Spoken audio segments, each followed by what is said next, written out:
L'amour de Dieu est grand comme ça, est grand comme ça, est grand comme ça. Il est pour toi, il est pour moi. Alléluia. Que je sois assis, que je sois debout, en train de sourire, en train de pleurer. Dieu me regarde et il est comme ça. L'amour de Dieu est grand comme ça, est grand comme ça, est grand comme ça. Il est pour toi, il est pour moi. Alléluia. Que je joue au foot, ou bien du piano, que je chante la guitare, ou bien du domino.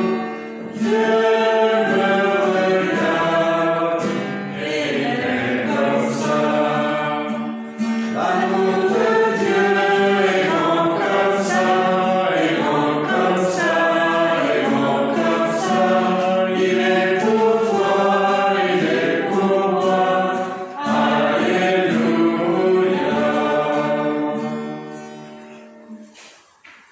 Bien parce que l'amour de Dieu est grand comme ça, bien revêtons-nous de ce signe de l'amour de Dieu, de ce signe de la croix, au nom du Père et du Fils et du Saint-Esprit.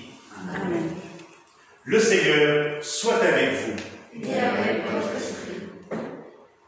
Bienvenue à vous, enfants, parents, catéchistes des 13 paroisses du diocèse, pour cette messe à laquelle vous avez été conviés par le service diocésain de la catéchèse de Nevers, par Édith.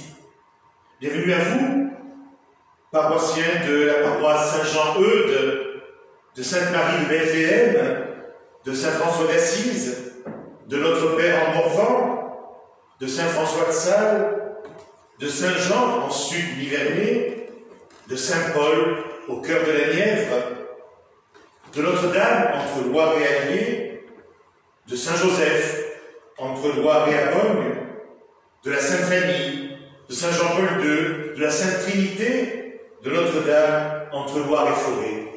Oui, nous voici rassemblés en ce temps de confinement pour nous laisser rencontrer par le Seigneur Jésus, pour écouter sa parole, pour nous nourrir de sa parole, et pour vous qui êtes devant votre écran de télévision ou votre écran d'ordinateur, désirez recevoir le corps du Christ.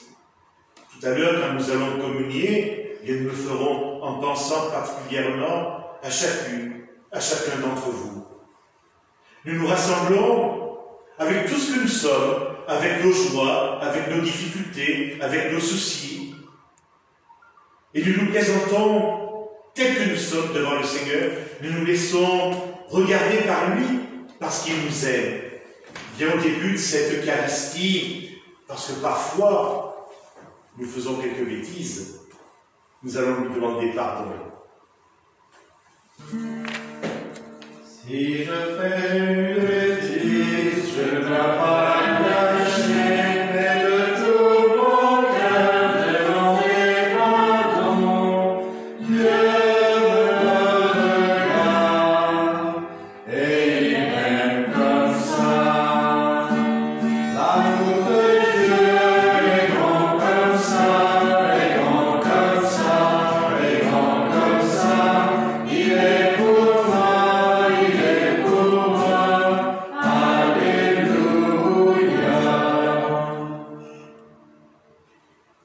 Bien, confessons cet amour de Dieu pour toi, pour moi, pour nous. Je confesse à Dieu Tout-Puissant, je reconnais devant mes frères que j'ai péché en pensée, en parole, par action et par omission. Oui, j'ai vraiment péché, c'est pourquoi je supplie la Vierge Marie, les anges et tous les saints, et vous aussi mes frères, de prier pour moi, le Seigneur notre Dieu. Que Dieu, dans son grand amour, nous fasse miséricorde, qu'il nous pardonne nos péchés et nous conduise sur les chemins de la vie éternelle.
L'Église nous invite aujourd'hui à faire mémoire de Saint Martin, l'évêque de Tours, qui a évangélisé les campagnes françaises.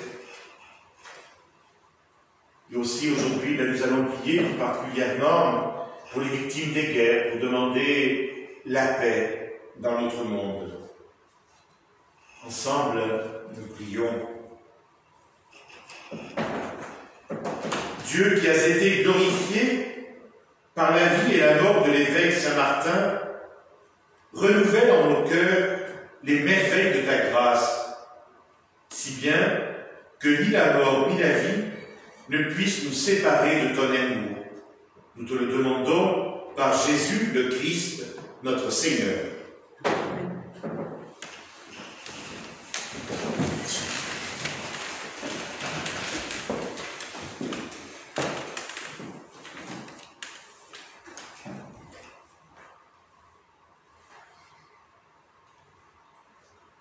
Lecture de la lettre de saint Paul à Tite. Bien-aimés, rappelle à tous qu'ils doivent être soumis aux gouvernants et aux autorités, qu'ils doivent leur obéir et être prêts à faire tout ce qui est bien, qu'ils n'insultent personne, ne soient pas violents, mais bienveillants, montrant une douceur constante à l'égard de tous les hommes.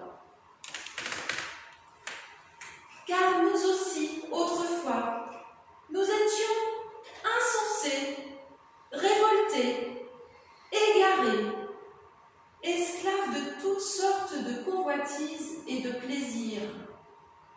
Nous vivions dans la méchanceté et la jalousie. Nous étions odieux et remplis de haine les uns pour les autres. Mais lorsque Dieu, notre Sauveur, a manifesté sa bonté et son amour pour les hommes, il nous a sauvés, non pas à cause de la justice de nos propres actes, mais par sa miséricorde. Par le bain du baptême, il nous a fait renaître et nous a renouvelés dans l'Esprit Saint. Cet Esprit, Dieu l'a répandu sur nous en abondance, par Jésus-Christ notre Sauveur, afin que, rendus justes par sa grâce, nous devenions en espérance héritiers de la vie éternelle. Parole du Seigneur. Nous rendons grâce à Dieu.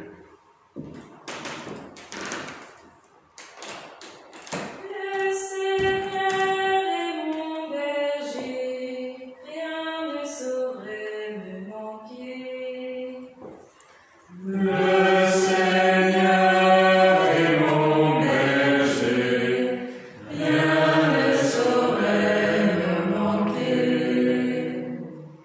Seigneur est mon berger, je ne manque de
circonstance, c'est la volonté de Dieu à votre égard dans le Christ Jésus.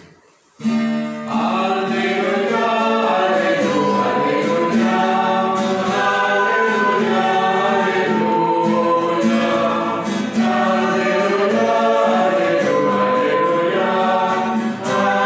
Alléluia,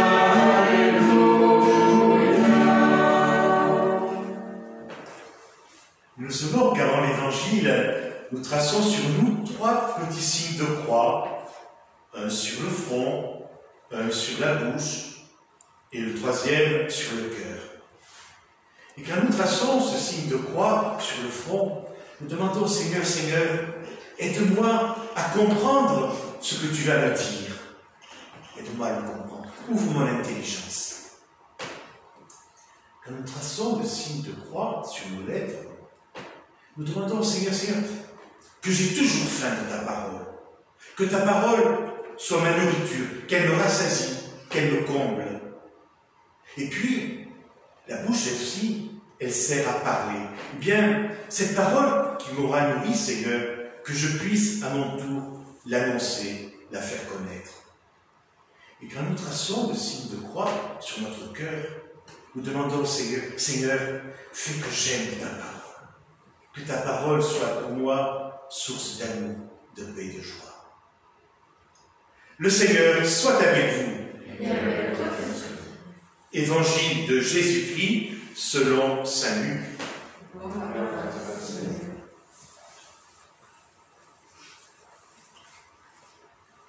En ce temps-là, Jésus, marchant vers Jérusalem, traversait la région située entre la Samarie et la Galilée.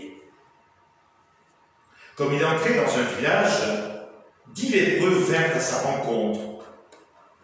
Ils s'arrêtèrent à distance et lui crièrent « Jésus, Maître, prends pitié de nous !» À cette vue, Jésus leur dit « Allez vous montrer au prêtre. » En cours de route, ils furent purifiés. L'un d'eux, voyant qu'il était guéri, revint sur ses pas en glorifiant Dieu à pleine voix. Il se jeta face contre terre aux pieds de Jésus en lui rendant grâce. Or, c'était un Samaritain. Alors, Jésus prit la parole en disant « Tous les 10 n'ont-ils pas été purifiés? Les 9 autres, où sont-ils? » Il ne s'est trouvé parmi eux que cet étranger pour revenir sur ses pas et rendre gloire à Dieu. Jésus lui dit « Relève-toi et va, ta foi t'a sauvé. » Acclamons la parole de Dieu. Louange à toi, Seigneur Jésus.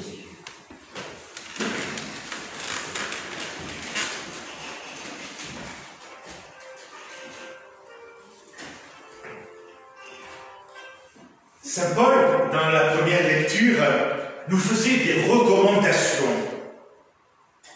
Et ces recommandations, vous les entendez souvent de la part de vos parents, de vos professeurs, de vos catéchistes peut-être, et de bien d'autres personnes. Vous vous demandez peut-être pourquoi il faut encore entendre à la messe ces recommandations. Bien, si nous voulons vivre en chrétien, si nous voulons vivre en ami de Jésus, il nous faut suivre Jésus.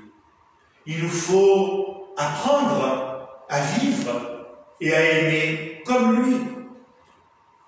Et c'est ce que nous demande Paul. C'est ce que Jésus a fait. Il a obéi non seulement à Marie et à Joseph, mais Jésus, il a obéi à Dieu son Père. Et en lisant l'Évangile, que découvrons-nous? Bien que Jésus n'a jamais insulté les autres. Il n'a pas été violent, méchant, jaloux. Il était accueillant. Il était bon. il pardonnait. Et c'est ce que Jésus continue de faire chaque jour, pour chacun de nous, pour nous tous. Eh bien, si c'est l'attitude de Jésus, ce doit être aussi notre attitude à nous, aujourd'hui. Et pour cela, nous avons besoin de sa force, nous avons besoin de son amour, nous avons besoin de son pardon. Nous avons besoin d'être guéris des racines du mal qui sont en nous. Et l'évangile de ce jour nous dit des choses importantes sur Jésus et sur nous. Jésus ne repousse pas les lépreux. Ces lépreux viennent à sa rencontre. Et nous, ce matin, nous venons à la rencontre de Jésus pour qu'il nous guérisse de nos lèpres. Et que fait Jésus? Il envoie ces 10 lépreux se montrer aux prêtres. Les lépreux, à l'époque de Jésus, une fois guéris, une fois purifiés, devaient aller à Jérusalem, au temple de Jérusalem, pour se montrer aux prêtres, avant de pouvoir être réintégrés, réadmis dans la communauté des hommes. Donc, ces lépreux obéissent, ils vont à Jérusalem. Et pendant qu'ils vont à Jérusalem, un événement important se passe pour eux. Ils sont guéris, ils sont purifiés. Donc ils continuent leur route, sauf un qui désobéit. Mais il obéit à Jésus. Il retourne vers Jésus, parce qu'il a découvert, il a compris que c'était Jésus qui l'avait guéri, qui l'avait purifié. Et en allant voir Jésus, il reconnaît que c'est Dieu qui est à l'œuvre. Et que fait ce lépreux, cet étranger? Il s'incline, il se couche devant Jésus. Et Jésus le relève, Jésus le remet debout. Jésus fait de ce lépreux un ressuscité. Alors, comme ce lépreux, demandons à Jésus, dans cette messe, de nous rendre capables de le reconnaître comme celui qui sauve, qui nous guérit, qui nous remet debout, qui nous encourage. Et comme ce lépreux, bien disons-lui merci, rendons-lui grâce. C'est ce que nous faisons dans chaque Eucharistie. Puis dans cette messe, bien demandons à Jésus de nous aider à vivre, à aimer comme lui.